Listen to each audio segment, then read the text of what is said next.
A stormy arrival. The glass doors of Ashford Technologies gleamed under the California sun as Jade Winters stepped through them, her heart pounding against her ribs.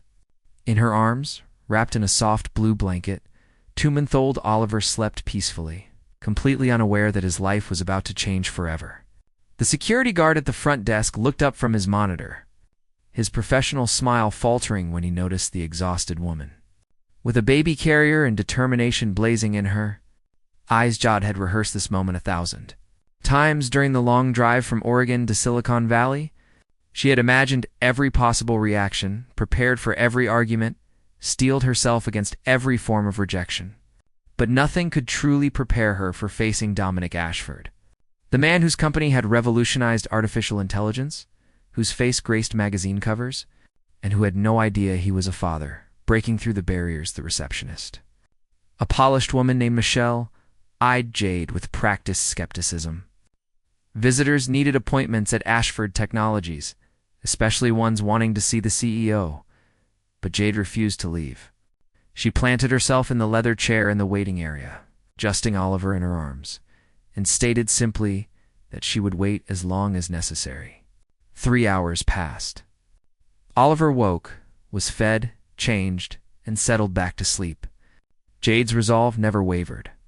Finally, Trevor Hayes, the company's CFO and Dominic's closest friend, emerged from the elevator. He had been informed about the persistent visitor and her unusual claim.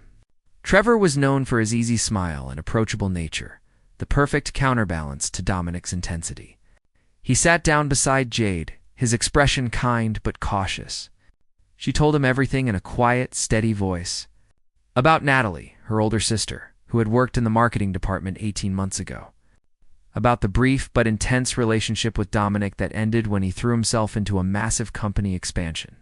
About Natalie's pregnancy, her decision not to tell him.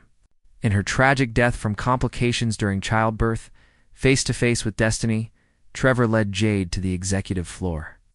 His usual confidence replaced by nervous energy. He knocked on the heavy oak door of Dominic's office. Interrupting a video conference with investors in Tokyo, Dominic Ashford looked up, irritation flashing across his angular features. He was the picture of controlled power in his custom suit, dark hair perfectly styled, blue eyes sharp as cut glass. But when he saw the baby in Jade's arms, something flickered across his face too quickly to identify. Jade wasted no time on pleasantries.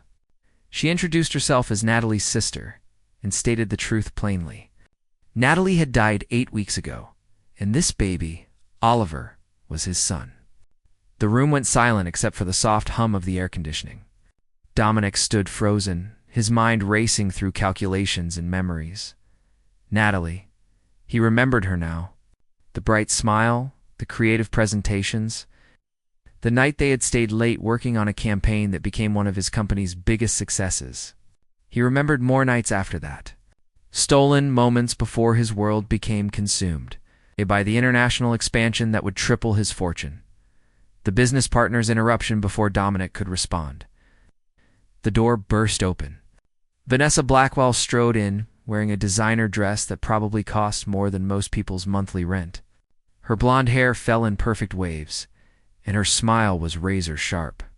She had let herself in using her executive keycard, a privilege she enjoyed as both business partner and Dominic's on-again, off-again romantic interest. Vanessa took one look at Jade's worn jeans and simple shirt, at the baby in her arms, and her expression became predatory. She dismissed Jade's claims as an obvious scam, suggesting this was just another person trying to get money from the Ashford fortune. Jade's temper flared. She pulled out her phone and showed them photos of Natalie with Dominic, including one where his arm was wrapped around her waist at a company event. She produced Oliver's birth certificate, which listed Dominic Ashford as the father. Finally, she handed him a small box containing a watch Dominic had given Natalie, engraved with the coordinates of the place where they first kissed. Accepting reality, held the watch with trembling fingers, the memory rushing back with painful clarity. Trevor suggested a DNA test, which could be arranged immediately and processed within 48 hours. Dominic agreed, his voice hollow. But as he looked at the baby, really looked at him for the first time, he saw features that could have been his own. The shape of the eyes, the way Oliver's tiny fist curled, even the way his dark hair fell across his forehead. Vanessa insisted this changed nothing about their business, relationship, or their personal plans. She had been pushing for them to go public as a couple, using their combined influence to dominate the tech industry's power structure. A baby from a past relationship was an inconvenience to be managed, not a life-changing event. Her cold calculation made Jade's blood boil. She stepped forward, holding Oliver protectively, and told Vanessa that this child was not a business problem to solve. He was a human being who deserved a father, not a trust fund and an absent parent. The temporary arrangement Dominic made a decision that surprised everyone, including himself. He asked Jade and Oliver to stay at his home until the DNA results came back and they could determine the best course of action for everyone involved. His mansion in the hills had more than enough room, and it would give him time to process this information properly. Jade hesitated, suspicious of his motives, but agreed when she saw genuine concern in his eyes. She had nowhere else to go, her savings depleted by medical bills and funeral costs. Patricia, the housekeeper who had worked for the Ashford family for 20 years, welcomed them with the warmth that Vanessa had lacked. She prepared a guest suite in the East Wing, setting up a temporary nursery with efficiency born from years of service. That first night in the mansion was surreal for Jade. She stood by the window overlooking the city lights. Oliver sleeping in a borrowed crib, wondering what Natalie would think of this situation. First steps in fatherhood, Dominic avoided them for most of that first evening, claiming work emergencies. But at 2 in the morning, when Oliver's cries echoed through the halls, he appeared at the nursery door. Jade was pacing with the baby, exhausted and struggling. Without a word, Dominic stepped forward and asked if he could try. His hands were awkward, his posture stiff, but he held his possible son with a gentleness that surprised them both. Oliver quieted almost immediately, his tiny eyes staring up at the stranger with innocent curiosity. They stood together in the dim light of the nursery, the tension between them complex and undefined. Jade showed him how to support Oliver's head properly, how to recognize different types of cries. The basics of baby care she had learned in the past 2 months. Dominic absorbed every detail with the same intensity he brought to business negotiations. When Oliver finally fell back asleep, Dominic carefully placed him in the crib, his movements careful and precise. Uncovering the past the next morning, Jade found Dominic in his study, surrounded by old employee files and photographs. He had pulled everything related to Natalie from the company archives. Jade sat down across from him and opened her backpack, removing a leather journal. It was Natalie's diary, filled with her thoughts during the pregnancy. She had debated telling Dominic countless times, had drafted emails and deleted them, had even gone to his office building twice before losing her nerve.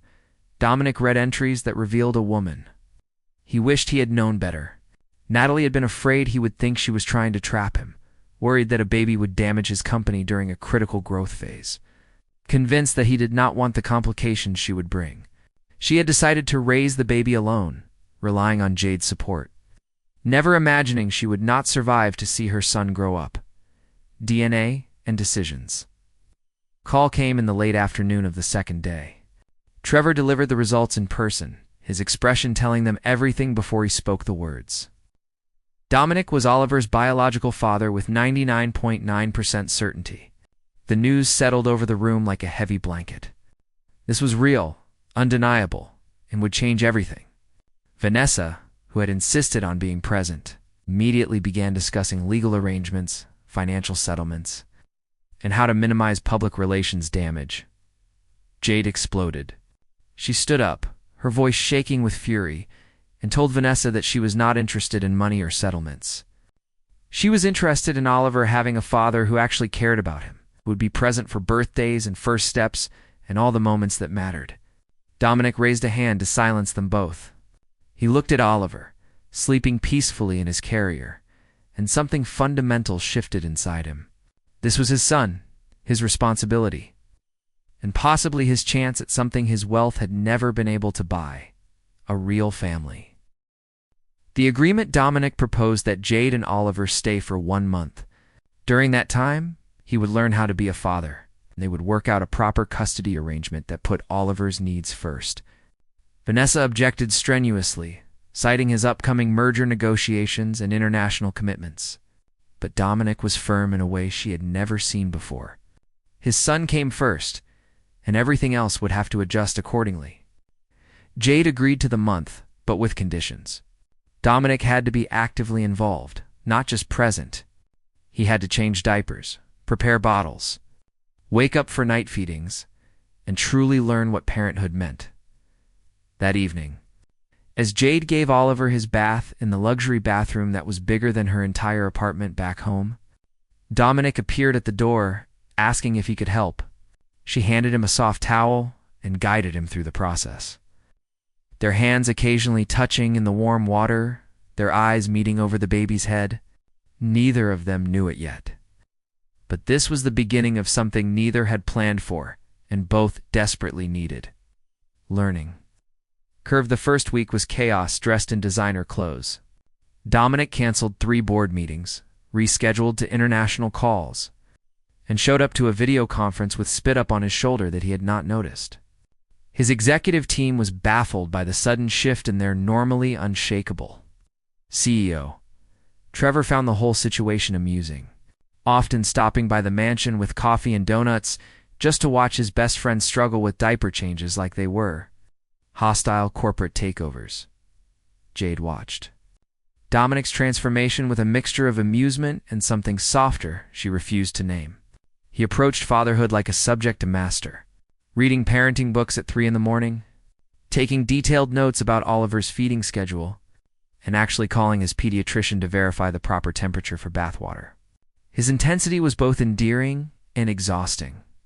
She had to remind him constantly that babies were not business projects with quantifiable metrics and predictable outcomes. Breaking down walls one afternoon, Dominic emerged from his study looking genuinely distressed. He had been trying to work while Oliver napped, but the baby monitor kept broadcasting every small sound and he could not concentrate. Jade found him sitting on the floor of the nursery just watching Oliver sleep, his laptop forgotten beside him. She sat down next to him without saying anything. And for the first time since she had arrived, he talked about something other than schedules and arrangements. He told her about his own childhood, raised by nannies and boarding schools while his parents built their fortune. He had everything money could buy except the one thing that mattered most, their presence. His father had died when Dominic was 22, leaving him a company to run and no idea how to be anything other than successful. His mother lived in France now, remarried to a diplomat, visiting maybe twice a year. The vulnerability in his voice cracked something open in Jade's chest, the Vanessa. Problem Vanessa became increasingly aggressive as the days passed. She began showing up unannounced, always with some urgent business matter that required Dominic's immediate attention. She scheduled meetings at times that conflicted with Oliver's routine, forcing Dominic to choose between his company and his son. When he chose Oliver, her smiles became tighter, her comments sharper. She started making casual observations about how difficult single parenthood was, how children needed stability, how a proper to-parent household was scientifically proven to be better for development. The implication was clear. She was positioning herself as the solution. The woman who could give Oliver everything: wealth, status, and a traditional family structure. Jade saw through the manipulation immediately. Vanessa did not want Oliver. She wanted control over Dominic and the empire they had built together. During one particularly tense dinner where Vanessa had invited herself, Estro suggested hiring a full-time nanny so that Dominic could return to his normal schedule. Jade's fork hit her plate with a sharp clink. Standing, Jade confronted Vanessa with a politeness that barely concealed her anger. She explained that Oliver did not need another employee. He needed his father. Vanessa's mask slipped for just a moment, revealing the calculation underneath. She turned to Dominic and asked point-blank what his intentions were regarding custody. Was this temporary arrangement going to become permanent? Was he planning to let this woman and her nephew disrupt everything they had worked for? Dominic's answer surprised everyone, including himself. He said that Oliver was his son, not a disruption. Anyone who could not understand that had no place in his life. The silence that followed was electric. Vanessa stood up slowly, her expression transforming from shock to cold fury. She told Dominic he was making a mistake. He was thinking with his heart instead of his head for the first time in his life, and it would cost him everything. Then she looked at Jade with undisguised hostility and warned her that this was not over. After she left, Dominic poured himself a drink with shaking hands. Jade asked if he was okay, and he laughed bitterly. He had just potentially destroyed a multi-billion-dollar partnership over a baby he had known existed for less than 2 weeks.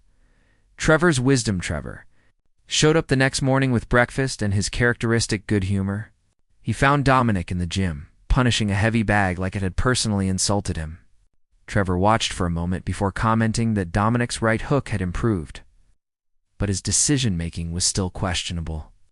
When Dominic turned to argue, Trevor held up a hand. He told his friend that in all the years they had worked together, he had never seen Dominic care about anything as much as he cared about that baby upstairs. Money could be made again. Companies could be rebuilt. But Oliver would only be this small once. The two men sat on the gym floor, sweaty and exhausted, and Trevor shared something he had never told anyone. He had a daughter from a brief relationship in college, and he had signed away his rights because he was not ready to be a father. She was 15 now, and he had never met her. It was his biggest regret, the one thing his success could not fix. He told Dominic not to make the same mistake, not to let fear or business obligations steal something irreplaceable. Dominic listened, really listened, and felt something in his chest loosen. Growing closer, the dynamics in the mansion shifted as the second week progressed. Dominic started working from home more often, setting up a temporary office in the room adjacent to the nursery. Jade would bring Oliver in when he was awake, and Dominic would take breaks to play with him, making ridiculous faces that made the baby gurgle with laughter. Patricia commented that she had never heard so much laughter in the Ashford house, and it was a welcome change. Late nights became their time. After Oliver's final feeding around 11, Dominic and Jade would sit on the terrace with glasses of wine, talking about everything and nothing. She told him about growing up with Natalie, their struggles after their parents died, the dreams they had shared. He told her about the pressure of inheriting a legacy, the loneliness of success, and the terror he felt every time he held Oliver, afraid he would somehow break this perfect little person. Their conversations stretched into early morning hours. In the space between them on the outdoor, couch grew smaller each night. The tension builds it was impossible to ignore the attraction growing between them. Jade noticed how Dominic's eyes lingered on her when she sang lullabies to Oliver. Dominic found himself looking for excuses to be near her, to brush against her hand when they both reached for the baby, to stand close enough to smell the vanilla scent of her shampoo. They danced around it carefully, both aware that acting on their feelings would complicate an already complex situation. The breakthrough came during a particularly difficult night. Oliver was teething, crying inconsolably, despite every soothing technique they tried. At 4 a.m, exhausted and desperate, they ended up in the nursery together. Jade was crying almost as hard as the baby, overwhelmed by exhaustion and worry. Dominic took Oliver from her arms and told her to go rest, that he had this under control. She refused, saying they were in this together. The words hung in the air between them, weighted with meaning beyond baby care. The kiss Dominic started humming a melody he did not even remember learning, swaying gently with Oliver against his chest. Gradually, miraculously, the baby quieted. Jade watched this powerful man, this billionaire who commanded boardrooms and dominated industries, tenderly comforting his son with a lullaby. When Dominic turned and saw the expression on her face, something inside him snapped. He carefully placed Oliver in the crib, made sure he was settled, then crossed to where Jade stood by the window. He did not ask permission or make excuses. He simply cupped her face in his hands and kissed her with all the pent-up emotion of the past 2 weeks. Jade responded instantly, her fingers tangling in his hair, her body pressing against his. The kiss was desperate and sweet, full of longing and fear and hope. They broke apart, breathing heavily, their foreheads pressed together, and reality crashed back in. Immediate regret. Dominic stepped back immediately, running his hands through his hair in agitation. He apologized, saying that was inappropriate and should not have happened. Jade felt the rejection like a physical blow, even though his words made logical sense. She was Natalie's sister, Oliver's aunt, and they were supposed to be figuring out co-parenting, not whatever this was. She retreated to her room, and Dominic stood alone in the nursery, watching his son sleep and wondering how he had managed to complicate things even further. The next morning was awkward beyond measure. They moved around each other carefully, overly polite, avoiding eye contact. Patricia noticed immediately and made a comment about the sudden chill in the air despite the California heat. Trevor stopped by and took one look at them before pulling Dominic aside for a frank conversation. He told his friend that denying obvious feelings was stupid and that life was too short for regrets. Dominic argued that getting involved with Jade would be taking advantage of her vulnerable position, that it would muddy custody arrangements, and that he had no idea how to be in a real relationship anyway. Vanessa's moved that afternoon. A courier arrived with legal documents. Vanessa had filed for emergency custody of Oliver, claiming that Dominic was unfit due to his unstable living situation and that the child was being cared for by an unvetted individual with no legal standing. She had attached affidavits from unnamed sources claiming that Jade was neglectful, that Oliver was frequently heard crying for hours, and that Dominic was rarely present. Every claim was a lie, but they were documented lies that would require a legal response. Jade read the papers with growing horror. Vanessa was arguing that, as Dominic's business partner and long-term romantic interest, she had more right to help raise Oliver than a virtual stranger. She was twisting everything, making Jade look like an opportunist and Dominic like an absent father already. Dominic called his lawyers immediately, his voice cold with fury. He told them to prepare for a fight and to dig up everything they could find on Vanessa's activities over the past month. United front that night. After Oliver was asleep, Dominic and Jade had the conversation they had been avoiding. He told her that he would fight Vanessa with everything he had, that no one was taking Oliver away from either of them. Jade asked what he meant by that, and Dominic finally said what he had been afraid to admit.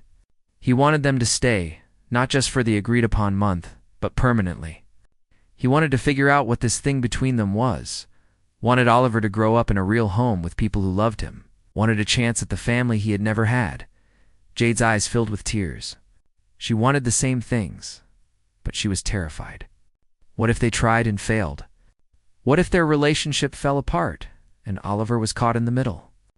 Dominic took her hands in his and admitted that he was scared too, that he had no roadmap for this, but that he knew one thing with absolute certainty. Oliver deserved parents who would fight for him. Somewhere along the way, Jade had become as essential to Dominic's life as breathing. The kiss this time was different, slower, full of promise instead of just passion. Preparing for battle over the next few days, they prepared for the custody hearing. Dominic's legal team gathered evidence of his active involvement in Oliver's care, character witnesses, and most importantly, documentation of Vanessa's fraudulent claims. They discovered that she had been meeting with a lawyer specializing in family law for weeks, planning this move carefully. She had also been in contact with tabloid journalists, ready to leak a damaging story about Dominic's secret love child if she did not get what she wanted. Trevor uncovered financial records showing that Vanessa had been slowly positioning herself to take control of Ashford Technologies, using Dominic's distraction with Oliver to make moves behind the scenes. The custody play was part of a larger strategy to destabilize him completely. When Dominic saw the evidence, his expression became the one his competitors feared: cold, calculating, and absolutely determined to win. But this time, he was not fighting for market share or profit margins. He was fighting for his son and the woman who had changed everything. The courtroom showdown, the family court building, felt oppressive despite its modern architecture and large windows. Jade sat beside Dominic at the plaintiff's table, Oliver in a carrier between them, miraculously sleeping through the pre-hearing chaos.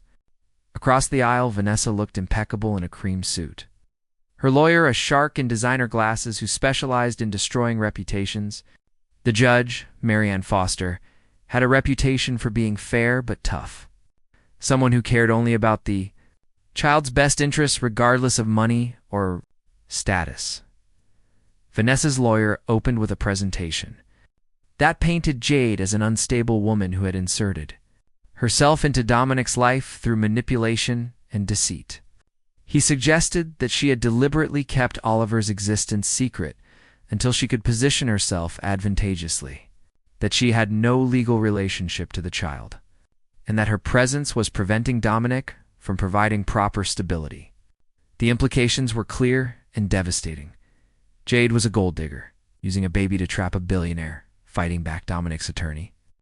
A brilliant woman named Rachel Kim stood up with the calm of someone holding all the winning cards. She presented the timeline methodically. Natalie's employment records showing when she and Dominic had been involved. Medical records confirming the pregnancy timeline, and most importantly, Natalie's journal expressing her explicit wish that Jade raise Oliver if anything happened to her. Rachel also presented evidence of Dominic's transformation over the past month, complete with testimonials from Patricia, Trevor, and even Oliver's pediatrician, who confirmed that the baby was thriving under their joint care. Then came the devastating evidence against Vanessa. Financial records showing her attempted corporate maneuvering. Emails to tabloid reporters trying to sell damaging stories, and most damning, recordings of phone calls where she explicitly stated that she wanted custody of Oliver to maintain leverage over Dominic's business decisions. The courtroom went silent as the judge listened to Vanessa's own voice, admitting that the child was a strategic asset, nothing more. Her lawyer visibly paled. Oliver's crisis before the judge could rule. A commotion erupted. Oliver had woken up and started crying, but not his normal fussy cry. This was different, desperate, and immediately alarming. Jade picked him up and gasped. His skin was burning hot, his breathing rapid and shallow. The court was immediately adjourned as Dominic called for emergency services. Within minutes, paramedics arrived, and Oliver was rushed to Children's Hospital with Jade and Dominic.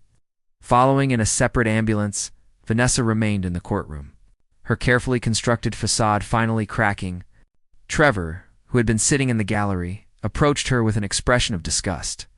He told her that she had revealed exactly who she was, and that whatever happened next, she had lost everything that mattered. She tried to argue, but Trevor simply walked away, heading to the hospital to support his best friend during the crisis that put everything else in perspective. Hospital vigil. The emergency room was a blur of activity.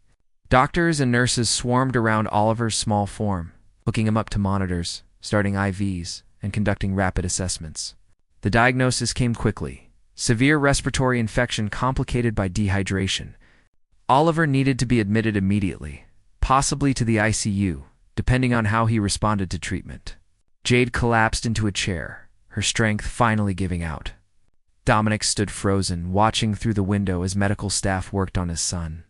Feeling more helpless than he had ever felt in his life, a nurse came out and told them they could go in, but only one at a time due to ICU restrictions. Dominic immediately told Jade to go first. She shook her head, insisting that Oliver needed his father. They argued for a moment before the nurse suggested they could both stay if they were immediate family. Dominic looked at Jade and said something that changed everything. He told the nurse that Jade was his fiancée, Oliver's soon-to-be mother, and they were a family. The lie became truth in that moment, spoken in desperation but rooted in something deeper. Truth in crisis, they sat together by Oliver's bedside, watching the rise and fall of his tiny chest, listening to the beep of monitors that confirmed he was still fighting. Dominic held one of Oliver's little hands, while Jade stroked his forehead with a cool cloth. The hours stretched endlessly. Doctors came and went with updates, cautiously optimistic, as Oliver responded to antibiotics and breathing treatments. By the third hour, his fever had started to drop. By the sixth, his breathing had stabilized. The crisis was passing, but the fear remained, in the quiet darkness of that hospital room. With only the glow of medical equipment for light, Dominic and Jade finally had the conversation they had been dancing around for weeks. He told her that calling her his fiancée had not been just for the hospital staff. He meant it. He wanted her to be Oliver's mother, his partner, his family in every way that mattered. She asked if he was proposing because of the custody battle or because he actually wanted a future with her. His answer was simple and devastating. Both. He was not ashamed to admit it. Real proposal? Jade laughed, a sound somewhere between tears and genuine amusement. She told him that was possibly the least romantic proposal in history. Dominic smiled for the first time in hours and agreed. Then he got down on one knee beside Oliver's hospital crib, took her hand, and tried again. He told her that he had been sleepwalking through life until she crashed into it with all her fierce determination and unconditional love. He told her that she had taught him what it meant to be present, to care about something more than success, to be brave enough to be vulnerable. He told her he loved her, that he had probably loved her since that first night. When she refused to leave his office without being heard, Jade cried openly now, the stress and fear and hope all pouring out at once. She said yes, but with conditions. She would not be some trophy wife or silent partner. She would challenge him, argue with him, and call him out when he was being impossible. She would raise Oliver to be kind and grounded, not entitled and isolated. She would keep working as a designer, because her dreams mattered too. Dominic agreed to every condition, pulling her into a kiss that tasted like tears and coffee and promise. Recovery and resolution all over improved steadily over the next 48 hours. By the third day he was breathing normally. His fever was gone, and he was back to his usual self. Charming nurses with gummy smiles. The doctors cleared him for discharge with follow-up appointments scheduled. As they prepared to leave the hospital, Trevor arrived with news from the courthouse. Judge Foster had reviewed all the evidence, including the recordings of Vanessa's manipulations, and had ruled decisively. Full custody was granted to Dominic and Jade jointly, with Vanessa's petition dismissed with prejudice and a recommendation for investigation into her fraudulent claims. But there was more. Vanessa's attempted corporate maneuvering had violated several partnership agreements. The board of Ashford Technologies had called an emergency meeting and voted to buy out her shares, effectively removing her from the company entirely. She had lost everything: her influence, her position, and any claim to Dominic's life.